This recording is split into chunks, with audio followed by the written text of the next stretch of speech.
কি হয়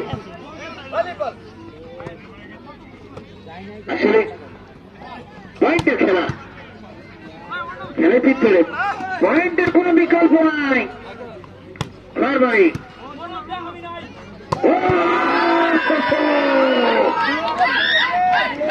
পয়েন্ট আর মাত্র 6 পয়েন্ট করেই আগামী 7 তারিখের ফাইনাল খেলায় বিরামপুরের প্রতিপক্ষ প্রতিপক্ষ ধরা হয় দক্ষিণ করে ঘরবাড়িকে খেলায় ভিতরে পয়েন্টের কোন বিকল্প প্র্যাকটিস করতে হবে হল না।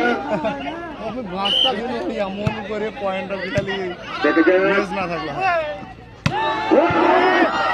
পুকুর থেকে লঙ্ঘিতে মারতে চেয়েছিল বলতে অনেকখানি শূন্য ভাসিয়ে কোন বাহিরে 75 পয়েন্ট